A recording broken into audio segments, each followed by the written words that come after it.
Hey, what's going on? Jordan Taylor here from STARTA.ca, and welcome to another episode of STARTA. Stop talking and really take action. I feel like I haven't done an audio version only of the podcast in, a long time, and I thought it'd be cool for me to start doing audio only versions of the show just to be able to produce content at a faster level. Let me do a little bit of background explaining for those of you who may not already know. So this show, STARTA, it's an acronym based on the name of my company, STARTA, which stands for Stop Talking and Really Take Action, as I mentioned before. Now, I myself have fallen into this trap a little bit where I have been talking about a lot of the things that I want to do. I've been doing a lot of planning and strategizing. Let me know if you fall into this trap as well. It's tricky because you need to, or at least I believe, that you need to plan and strategize and go through the phase of ideation in order to successfully execute. Now, there's also the theory of done is better than perfect, that you can do as much strategizing as you want, but only by executing will you make any, progressive steps towards any kind of semblance of perfection. And that does make sense. And I do agree with that. Yet, for whatever reason, I find myself consistently getting stuck in the ideation phase, in the planning stage, in the strategizing phase. And I'm not entirely sure why. I think I really like the idea of, thinking about how am I going to do this? How am I going to avoid as many mistakes as possible? Right? And for me, that's why I like to plan as far out in advance as I can.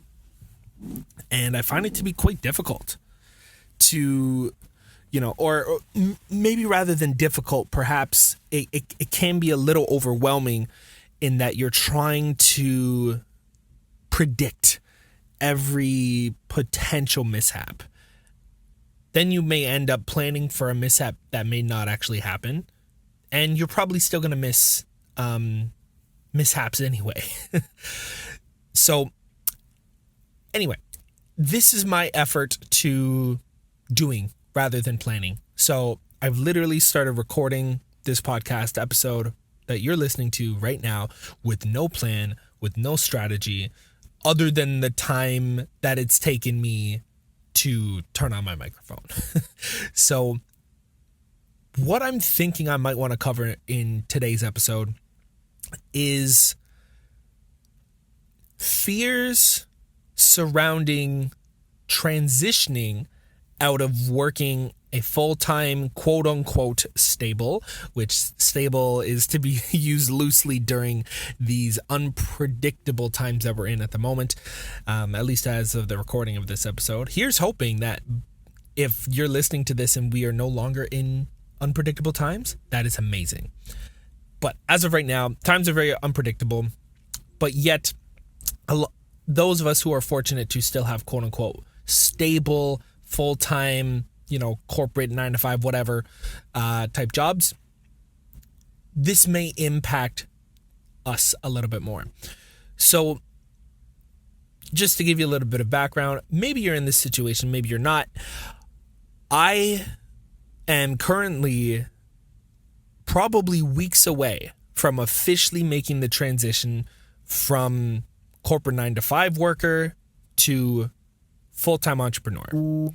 And these are some of the fears or hesitations or concerns that I have right now. I think maybe what I'll do is I'll record this episode now, and then maybe I'll do a follow-up episode after I've been in the entrepreneurial phase for some time.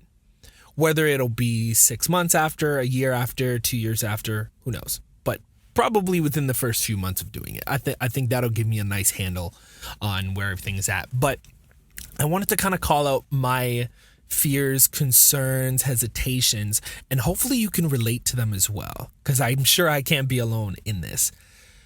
So just to go through some of the things that are in my mind right now as I make this transition. The first thing, being the most obvious, is income or money, right?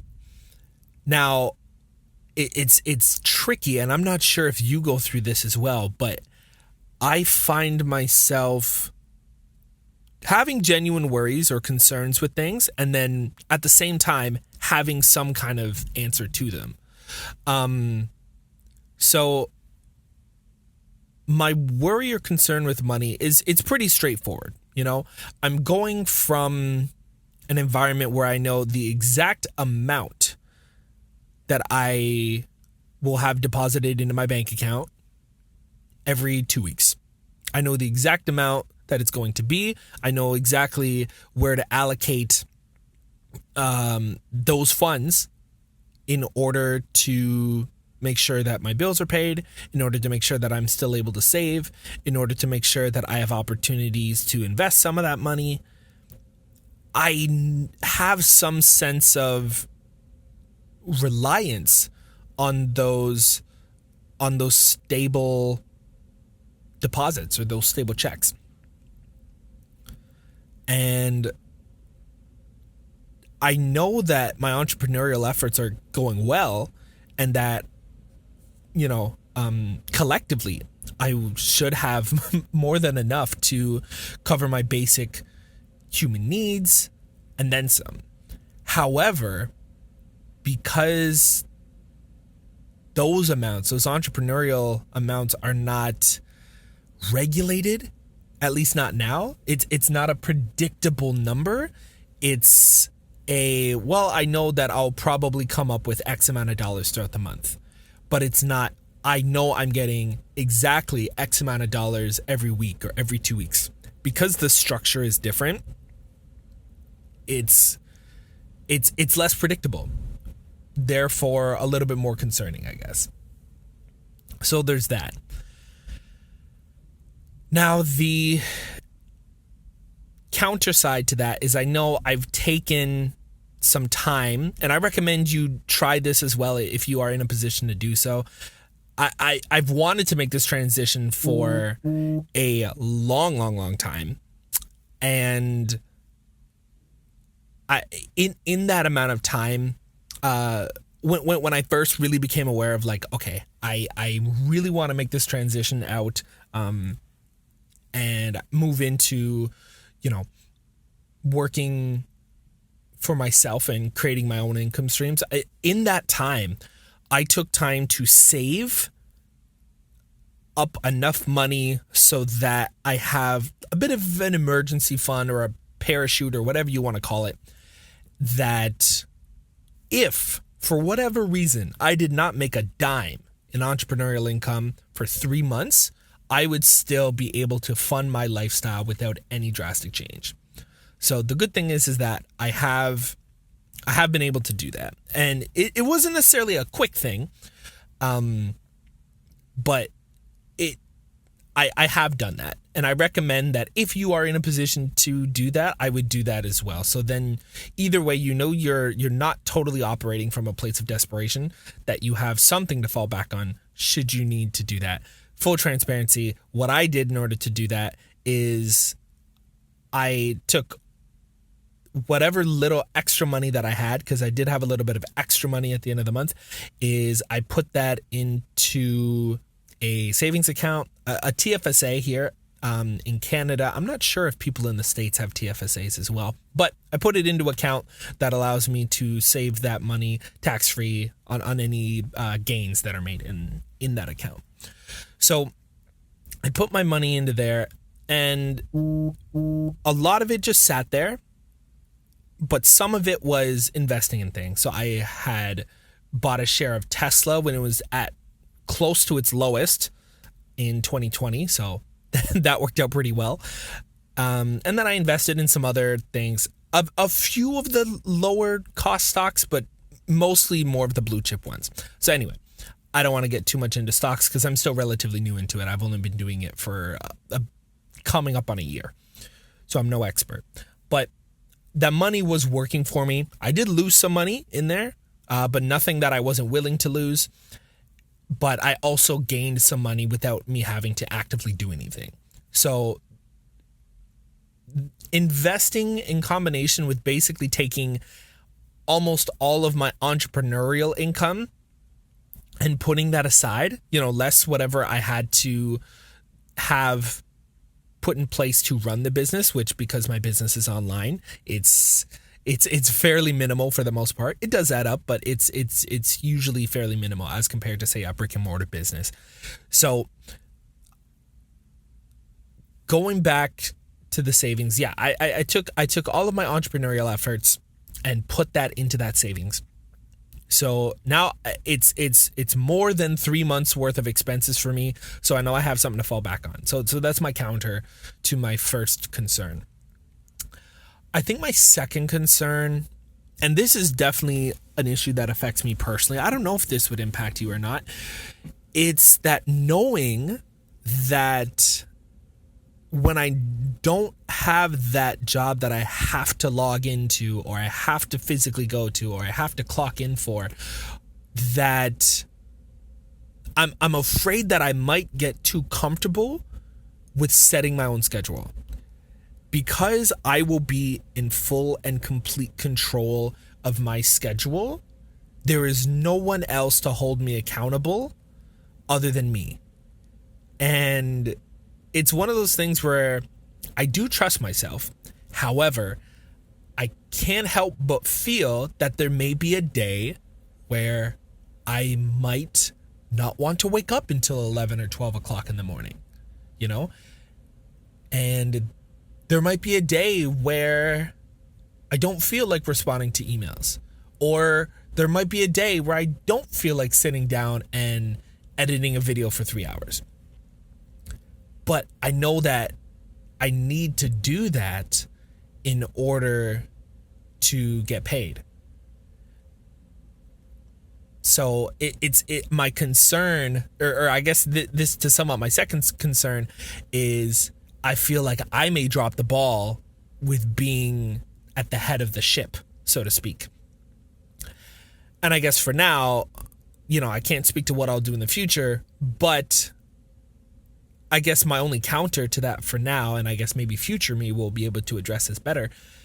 My counter to that for now is I've been able to do quite a bit with this business without having the time to really dedicate to it. So given more time, I would hope that I would be able to only magnify what I've already done. And what I've already built is pretty good. It's built me up to the point where I can transition out of working for somebody else to working for myself.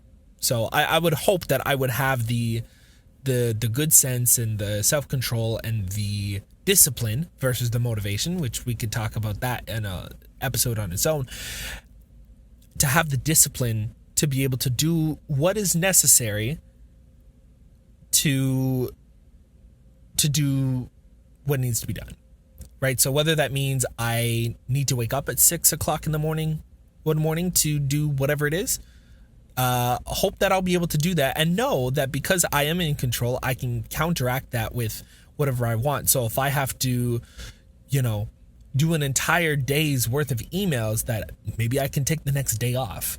Or if I know that, oh man, I'm going to have back-to-back conference calls with whoever, I'm not sure what exactly that would be, but if I know I have to, basically spend a week doing a bunch of, busy work, that maybe I counteract that with, or by taking my work remotely and I work from somewhere else. Traveling is a little bit tricky at the moment, but, maybe I can do that work spending time with my family or spending some time with some friends. Or if I am able to travel, then maybe I can travel somewhere and do the work elsewhere. So that way, as soon as I'm done with my work for the day, I can enjoy a more interesting life than my regular day-to-day. So that's my counter for that for now. My next concern, I think it really kind of centers around the whole fear of success thing, which I don't know if people talk about as much. You know, as I grow in scale, I have started to have conversations with hiring people. Right now, I have one person helping me with video edits, which has been great. So I don't have to do all of my video edits myself. For those of you who don't know, I do a lot of content editing, mostly audio and video, a little bit of graphic design here and there, but mostly audio and video.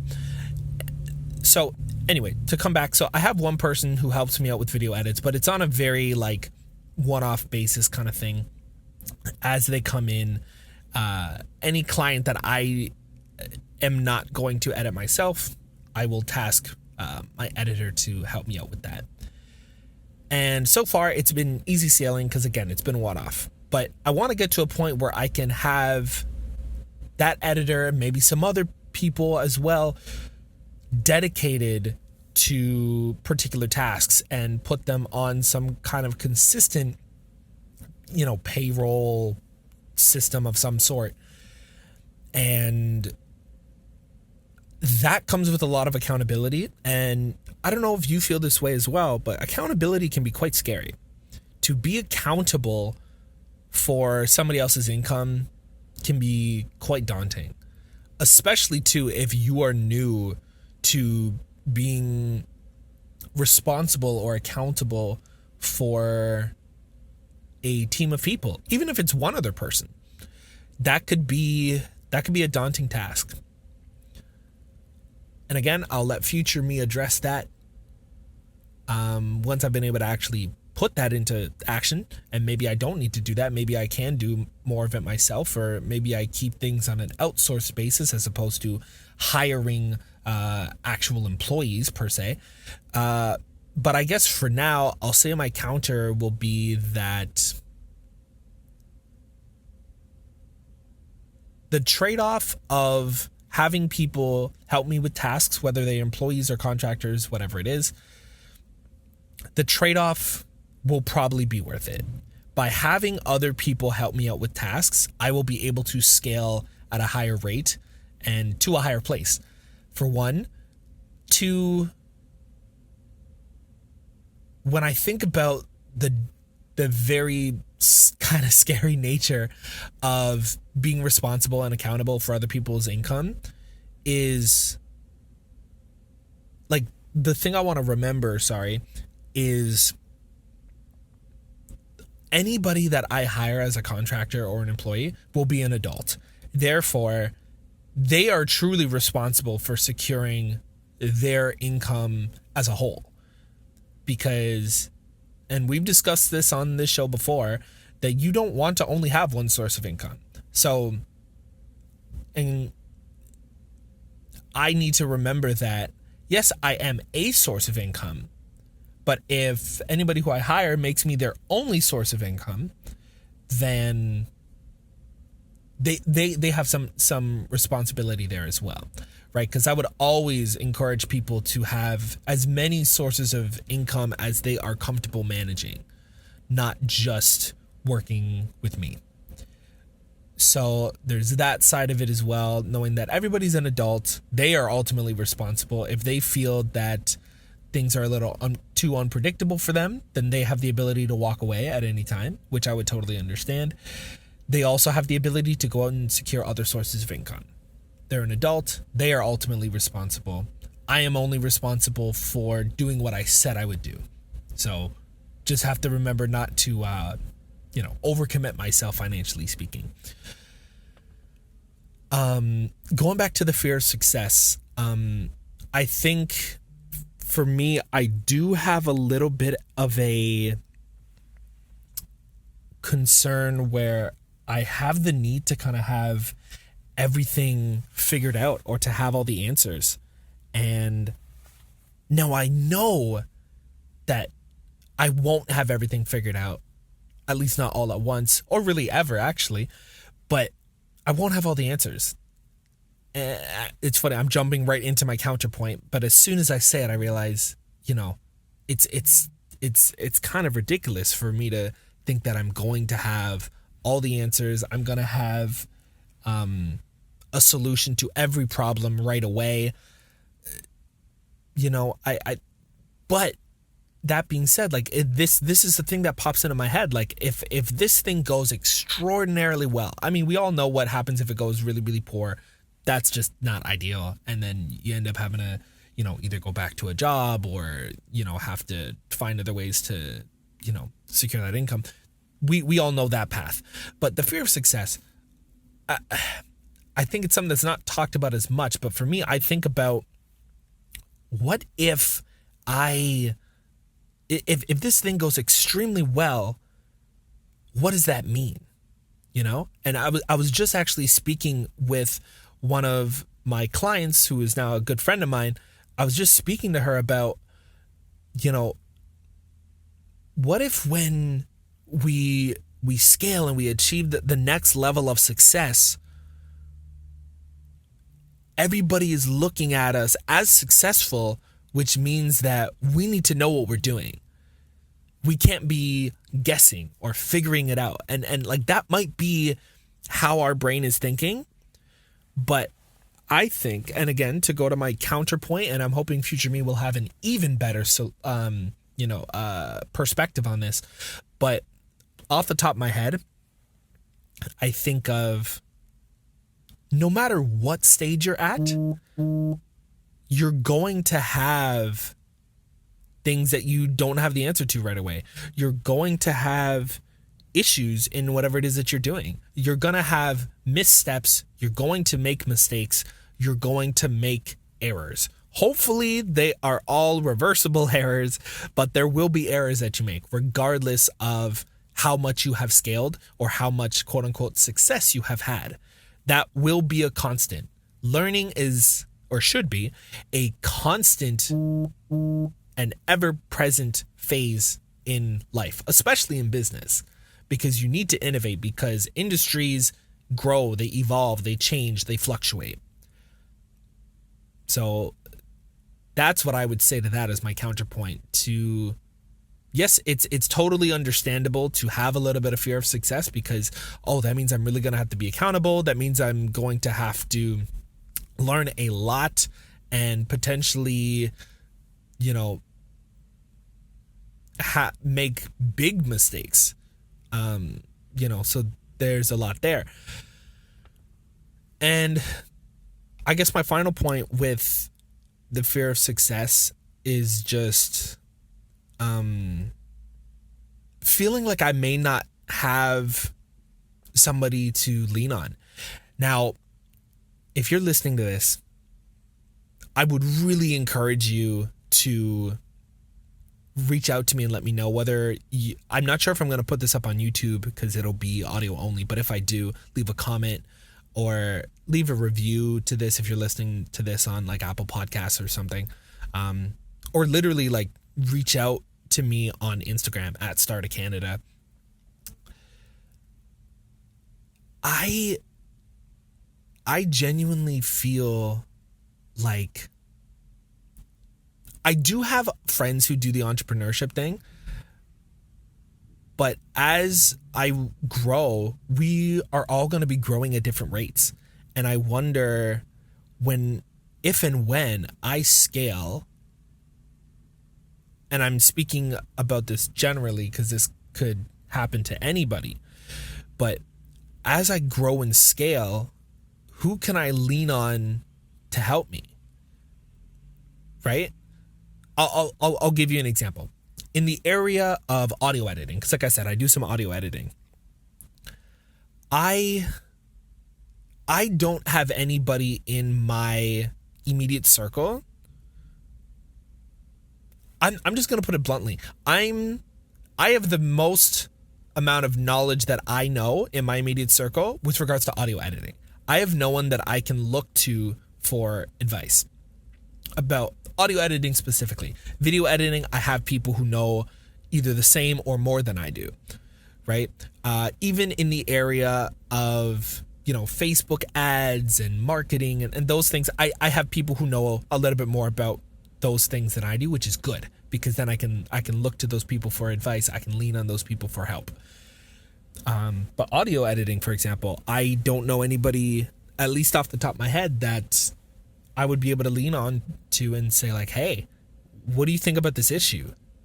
I have been studying audio editing for a long time and I can't figure it out. I don't know if I have somebody that I could lean on for that. And to scale that up, as you scale and grow and all those things, at least for me, I start to wonder, who am I going to lean on for when I need help with that? Right? Who am I going to lean on when I'm stressed about a particular issue that someone who's closer to the start of their entrepreneurial journey or in a different industry or a different niche or whatever, who am I going to lean on? Who am I going to look to help? Again, I really hope future me has a really good way of addressing this concern. For right now, I'll say the internet is a very powerful thing. There are YouTube videos, there are email lists, there are online communities that you can join exactly for this reason. Now with Clubhouse and its ever-growing popularity, I don't know where Clubhouse will be by the time you are listening to this, but as of right now, Clubhouse is a great place to connect with people who have had tremendous success and ask them questions. Even if they have a huge following and your following is next to non-existent. So I do know that there are places for those, but it's something about having that immediate access to not necessarily a mentor, but just someone to be able to ask a question to, or someone to be able to lean on, or to be able to leverage for helping you solve problems. I guess the other thing I will say is that, I may have to make a conscious effort to network with other successful online entrepreneurs or entrepreneurs in general, or anybody who would have the answers to the questions that I may have. So I think I'll just have to really make sure that I keep that in mind, that as much as I want to be able to build and grow by myself, because I do think it's important to be able to work well on your own, because entrepreneurship can be somewhat of a lonely experience, or a very individual experience.